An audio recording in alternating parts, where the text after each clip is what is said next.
Vamos a irnos al capítulo 3, que es el concepto ya de variabilidad biológica en su aplicación. Esta gráfica que está acá es parte de cómo este modelo matemático gráfico el sesgo máximo permitido utilizando una aproximación de cuánto de la campana normal de los límites de referencia se quedaba por fuera al ir aumentando la especificación o al ir haciendo más exigente la especificación de calidad. Entonces acá es mínima, deseable y óptima. Entre más amplia sea la especificación de calidad, más datos pueda tener por fuera de la distribución, y por eso el sesgo máximo permitido es más exigente en la especificación óptima que en la mínima, ¿sí? A partir de este modelo, bueno, lo vamos a ver más adelante, pero esta gráfica es la de sesgo máximo permitido, como para que se la visualicen.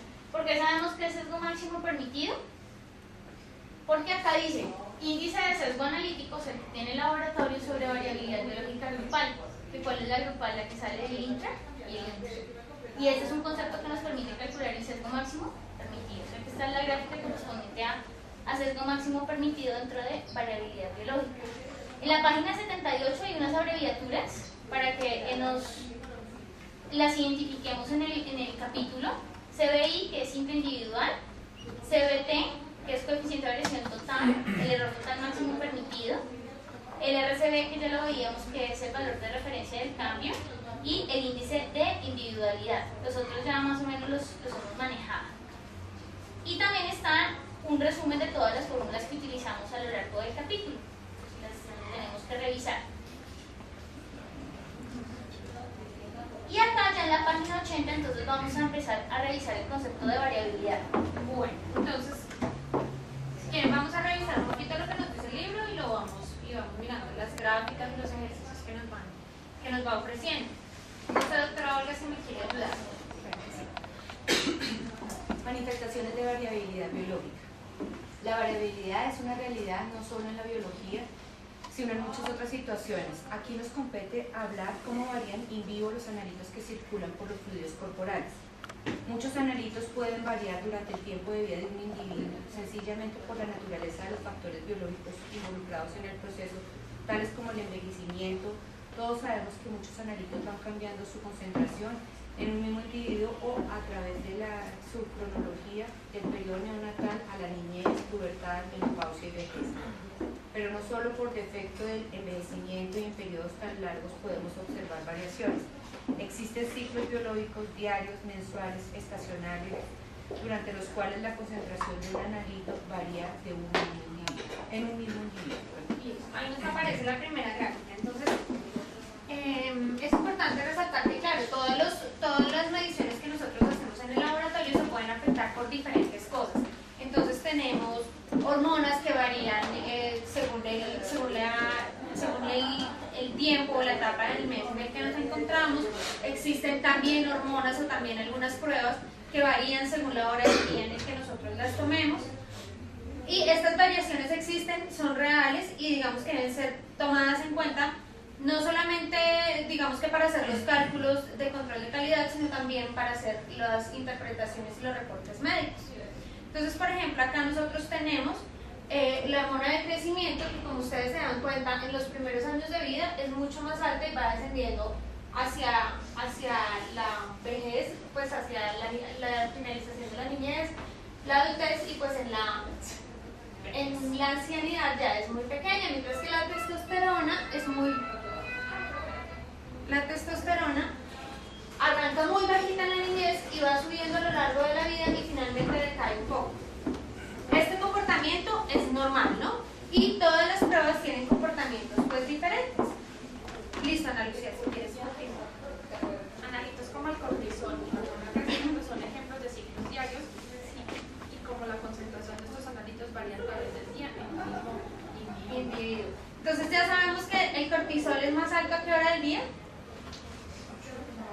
8 de la mañana. Y se supone que hacia las 4 de la tarde, ¿cómo es con respecto a las 8? Es la mitad. Listo. Entonces acá, por ejemplo, nosotros tenemos tres pruebas diferentes que nos muestran sus concentraciones hacia diferentes horas del día. Entonces, por ejemplo, tenemos el cortisol que arranca bajito y tiene su pico máximo y vuelve y decae.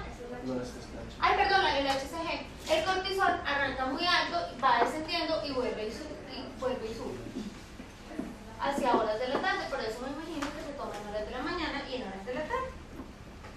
Bueno, continuamos.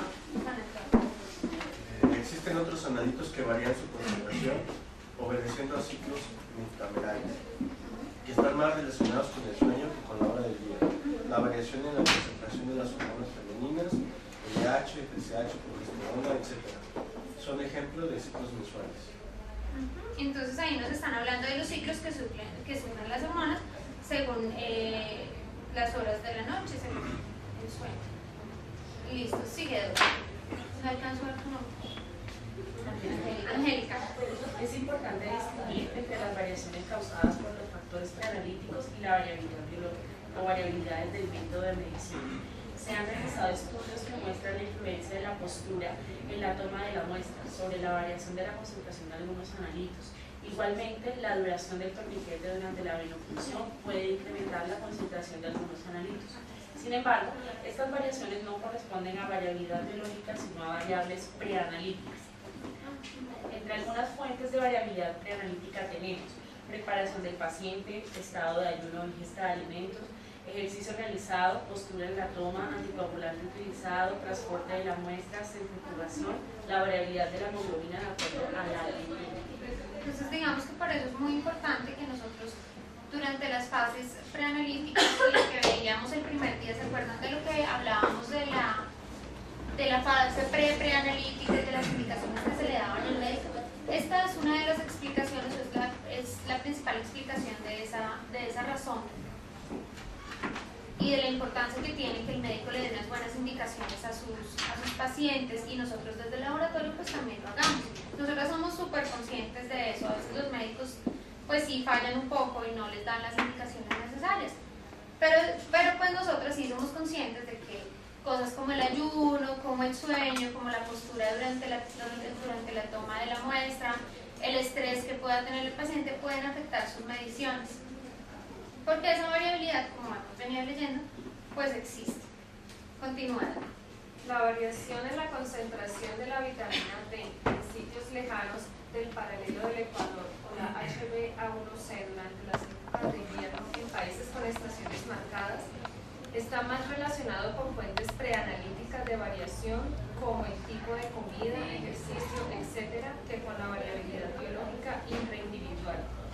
La variabilidad biológica podría definirse entonces como la variación aleatoria de la concentración de un analito alrededor de un punto homeostático en un mismo individuo y en unas mismas condiciones de estabilidad. Listo, entonces si quieren resaltemos ese pedacito para que nosotros podamos tener claro el concepto. La variabilidad biológica puede definirse entonces como la variación aleatoria de la concentración de un analito alrededor de su punto homeostático en un mismo individuo y en unas mismas condiciones de estabilidad. Esa es la definición de variabilidad biológica, ¿vale? Continúa, Jenny, por favor. Sí. Aunque hace 5 años la literatura del laboratorio clínico de mitad indicaba que la variabilidad biológica era una constante, hoy en día hay documentos que indican que no lo es. Lo que sí es real es que la variabilidad biológica existe y se puede visualizar a lo largo de la vida de un individuo y a través de variaciones cíclicas. Si la variabilidad biológica en vivo existe, entonces debemos esperar que in vitro también se manifiesten esas variaciones en los resultados de pacientes en el laboratorio clínico. Observemos los siguientes cuadros en los que se resumen los resultados de la medición de creatinina en suero en un grupo de 10 hombres y 10 mujeres. La creatinina fue medida en suero micromolar por litro 4 veces y aquí se ha realizado la conversión a miligramos por decilitro. Los valores de referencia para creatinina son de 0.6 a 1.2 miligramos por decilitro y para hierro entre 50 y 175 microgramos por decilitro. Ajá, entonces miren, ahí lo que hicieron en ese estudio fue que cogieron 10 muestras de mujeres y 10 muestras de hombres. Voy a reducir un poquito el tamaño. 10 muestras de mujeres y 10 muestras de hombres, hicieron 4 mediciones. Entonces, sacaron el promedio de la medición de los mismos hombres y entre ellos. Entonces, cuando nosotros hacemos las 4 mediciones de la misma persona, ¿esa qué variabilidad biológica es? La intraindividual. Y cuando cogen los promedios de los resultados entre la población, ¿esa cuál será? La interindividual. Exactamente. Entonces, miren, hicieron las 4 mediciones, sacaron una media y un coeficiente de variación, sacaron la media y sacaron el coeficiente de variación interindividual. Ahí en la primera, en este primer cálculo hay un error, el promedio no es 0,70 sino que es, bueno, sí, 0,68, es casi lo mismo. Pero de pronto sí lo hacen luego más adelante para que lo tengan presente. Lina, ¿me ayudas por favor? Para creatinina se puede observar que los resultados de cada individuo, tanto en hombres como en mujeres, son similares entre sí, es decir, que su variabilidad es pequeña. Sin embargo, podemos observar que los valores promedio de cada individuo comparado con los valores promedios de los otros individuos distan bastante. De este análisis de datos podemos inferir que la variabilidad biológica intraindividual, es decir, dentro del mismo individuo, de la creatinina es pequeña, pero la variabilidad biológica interindividual, es decir, en varios individuos con la misma característica de la creatinina, es grande. Listo, entonces miren esta gráfica que nos están mostrando acá. Acá nos hablan de la variabilidad biológica intraindividual de la creatinina. Listo, cada una de las campanitas de Gauss es un individuo. Entonces, si ustedes se dan cuenta, esto debería permanecer perdido. Y si ustedes se dan cuenta, entonces este fue un individuo, ¿cierto? Este es otro individuo, este es otro individuo. Entonces la variación que hay entre las mediciones de cada individuo, pues es pequeñita, es este espacio. Pero si nosotros ya comparamos los 10 individuos, la variación va de 0,5 a 1,50. O sea, la variación es muchísimo más grande. Entonces, en este caso nosotros podemos decir que la variación biológica interindividual, ¿cómo es con respecto a la grupal? A la interindividual. ¿Cuál es más pequeña? ¿La intraindividual o la interindividual? La intraindividual es más pequeña que la interindividual. Eso es lo que nos muestran en el caso de la creatinina.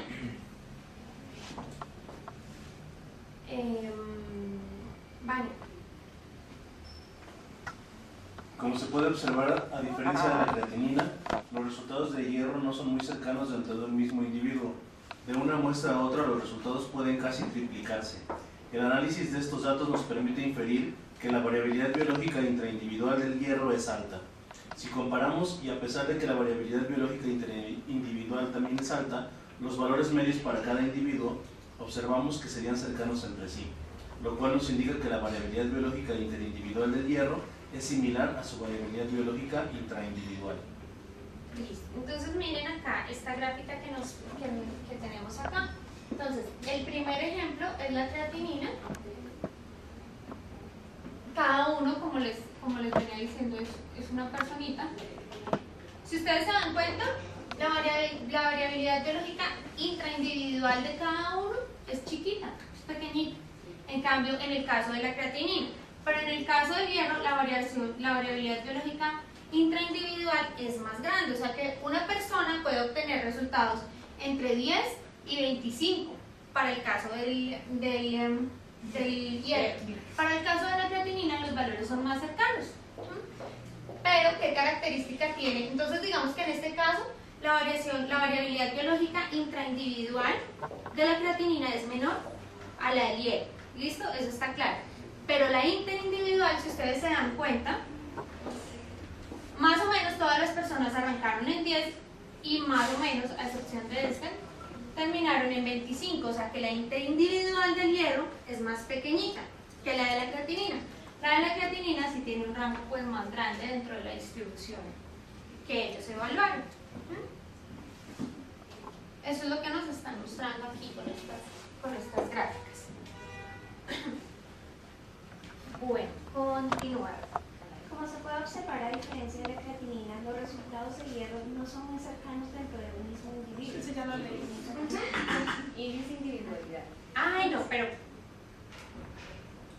si ustedes quieren, para que me crean, para que se convenzan de que lo que yo les estoy diciendo es verdad, vamos a ir a las tablas de variabilidad biológica en la página 380, me parece que están dentro de ese mismo documento. Y les agradecería si me ayudan a mirar cuál es el coeficiente de variación intraindividual y coeficiente de variación interindividual que nos están reportando para esos dos analíticos, para creatinina y para hierro.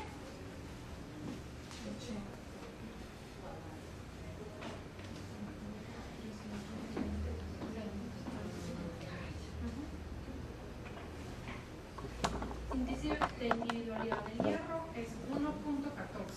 No, pero hasta ahora estamos mirando el intraindividual y el coeficiente de variación. 26.5 del inter y 23.2. Si quieres, espera que inter y inter. Listo, si quieren escribanlo en un papelito y ya ahí al ladito y ahorita lo miramos con los índices de individualidad. Entonces, ¿cuál es el intra de la creatinina? ¿Cuál es el inter de la creatinina? ¿Cuál es el intra del hierro?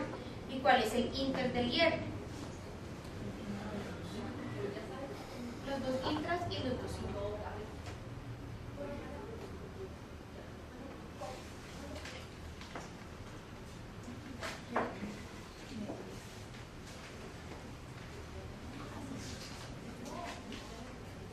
¿Listo?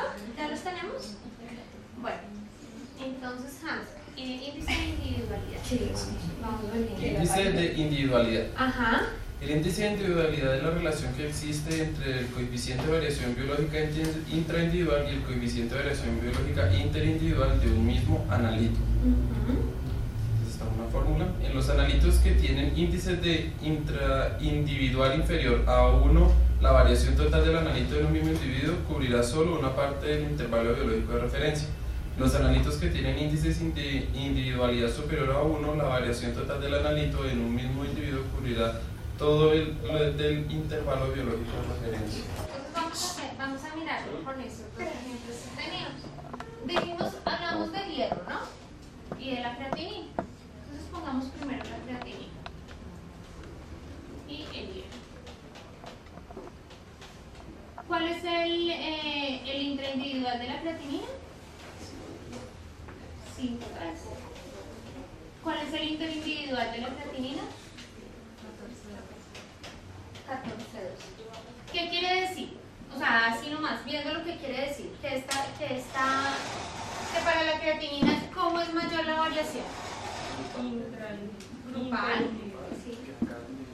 Digamos que, sí, bueno, no está mal dicho grupal. Lo que pasa es que hay un coeficiente de variación que es el grupal, que ya lo vamos a ver más adelante. Entonces cuando esté la G chiquita, vamos a decirle interindividual. ¿Listo?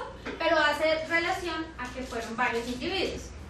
Y bueno, ¿y para el hierro cómo era? 26.5. Ahí me comí la vena. ¿Cómo es, perdón? 655. Ajá. 23.2. Y 23,2. Entonces, en este caso, ¿cómo hay mayor variación? ¿En un mismo individuo o en un grupo de individuos? En un mismo individuo. Listo. Entonces, ahora, ¿cómo nos dieron los índices de individualidad?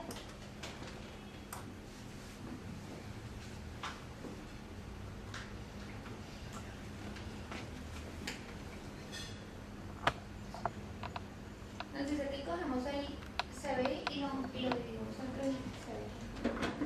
0.37. ¿Cómo nos da el de la creatinina? 0.37.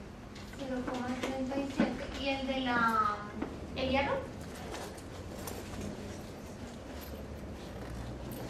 1.14. Listo. ¿Qué nos está diciendo la tablita que vemos ahí? Nos dice que cuando el índice de individualidad es mayor que 1, o sea, este caso del hierro, el intervalo de referencia es común a varios individuos. ¿Qué quiere decir eso? Que si una persona, ¿cierto?, va al médico, se hace su medición de hierro y ¿cuál es el valor de referencia del hierro? Las doctoras que son ahí buenas en eso. No lo sabes.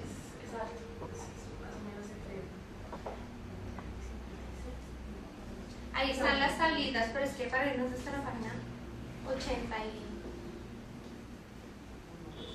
Ah, pues en la misma tabla están los primeros. Sí, en la misma tabla están, sí, lo tengo. Sí. 44, 106, es más o menos. Tengo claro porque me confundo con la vitamina. No te preocupes, ahí está. Analogía de creatinina. Ajá. Desde punto 6 a 1.2. De 0,6 a 1,2. Ajá. Y el hierro es de 50 a 175. De 50 A 175. a 175. Listo. Entonces, miren, en este dijimos que como era menor de 1, el intervalo de referencia era común a todos los individuos. En el segundo caso, ¿cierto? ¿Qué quiere decir? Que una persona puede obtener resultados de 60 y estar bien, o puede tener resultados de 174 y está bien, ¿cierto? O sea, está dentro de su intervalo de referencia. Pero ¿qué pasa en el caso de la creatinina? Y digamos que no tiene ninguna afectación médica. Una persona que usted que llegue al laboratorio y tenga un hierro que le da 60 y no sé, a los 15 días o al mes vaya y le dé el resultado 100, ustedes dicen, ah, bueno, listo, o sea, no pasa nada, está bien. Pero ¿qué pasa con la creatinina? Si ustedes se dan cuenta, el índice es de 0,37. ¿Qué nos dice el enunciado? Que en ese caso el intervalo de referencia no tiene mucha utilidad, que es importante mirar cómo hay variación de esos resultados dentro del mismo individuo. Entonces, el intervalo de referencia es de 0,6 a 1,2. Si tenemos una persona que va hoy y se hace una medición de creatinina y le da un resultado de 0,7, nosotros decimos ok, lo liberamos. Pero si ese paciente va al mes o a los 2 meses y el resultado ya no le da 0,7, sino le da 1,5, 1,2, en este caso el médico ya puede sospechar que algo renal está pasando, ¿cierto? En ese caso el valor de referencia no es una guía como tan útil y se tendría que mirar más la historia clínica del paciente o cómo han variado los resultados. ¿Listo? Y para eso nos es útil el índice de individualidad. Listo. Ahí sigue un ejercicio. Listo. Démosle eso. Ahí sigue un ejercicio que dice, por favor seleccione la respuesta correcta y es más o menos lo que acabamos de hacer. Está el ejercicio 3.2, que son los índices de individualidad de una serie de analitos. ¿Quieren hacerlo o quieren seguir? Cuando tengamos un poquito más de... Para avanzar, ok. Entonces vamos con el valor de referencia del cambio. Carolina. Valor de referencia de cambio RCB. El valor de referencia de cambio es una herramienta estadística que permite determinar si la diferencia entre dos mediciones consecutivas de un mismo mensurando en un mismo individuo es o no clínicamente significativa. Si las fuentes de variación preanalíticas son minimizadas, entonces los cambios dependen de la probabilidad Z, la variación analítica, la variación biológica intraindividual. La fórmula para calcular el valor de referencia del cambio es Z por la raíz cuadrada de 2 por la raíz cuadrada del coeficiente de variación intraindividual al cuadrado más el coeficiente de variación analítico al cuadrado y pues le sacamos raíz cuadrada. Acá sí les voy a pedir que nos detengamos un segundito. ¿Por qué? Pues un momento, ¿por qué? Porque digamos que es común en los laboratorios que cuando hay un paciente, se hace una medición, de repente vuelve a acudir al laboratorio al mes o a los 15 días y se obtiene un valor diferente. Es muy común que los médicos vayan al laboratorio y les digan no creemos en sus resultados, o porque si hace un mes me dio 5 y me da 5,5, es el mismo paciente, ¿cómo así?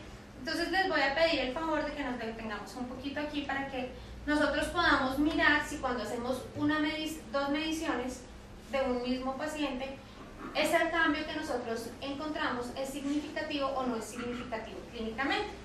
Entonces, vamos a empezar a trabajar sobre esta fórmula que nos plantea el libro. Nos dice entonces, si quieren trabajémoslo sobre este ejercicio.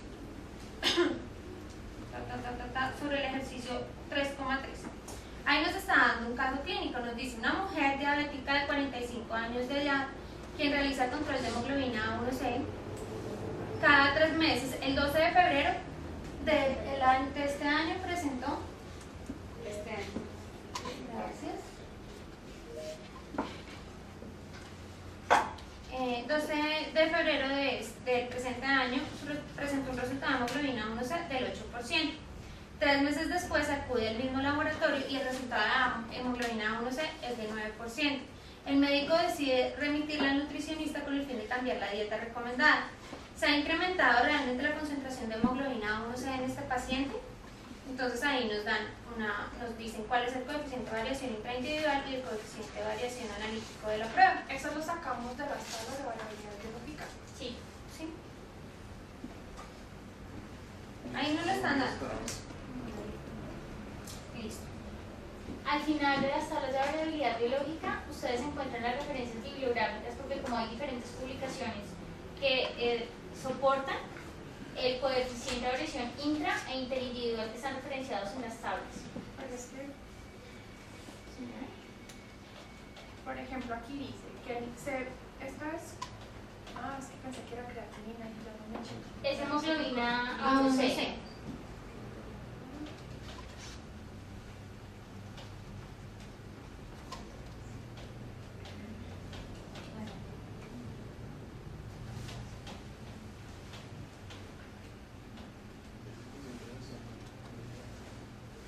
Es el analítico, sí señor. Listo, entonces mire.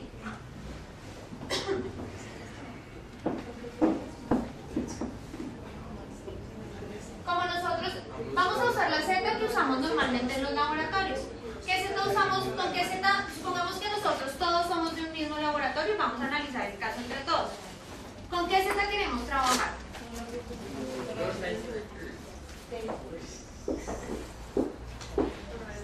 Depende si quiere nivel significante, O no, 1,96 1,96 o 2,58. o 58. Pongámoslo significante como está en el libro, ¿sí? Y si quieren ahorita lo hacemos con 2,58. Entonces la Z va a ser 1,96. Acá lo que tenemos que hacer es sacarle la raíz cuadrada a 2.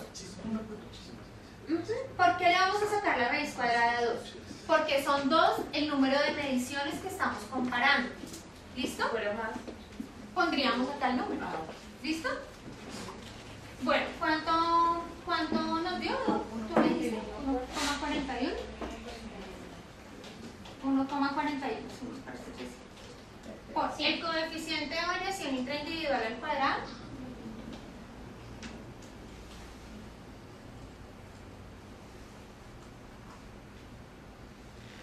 ¿3,61? 1,9 por 3,61. 3,61.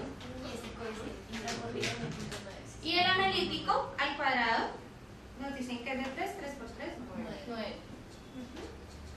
Listo. Entonces, aplicamos la fórmula. 1,96 por 1,41. 2,76. 2,76. ¿Y cuánto nos da 9 más 3,61? 2,61.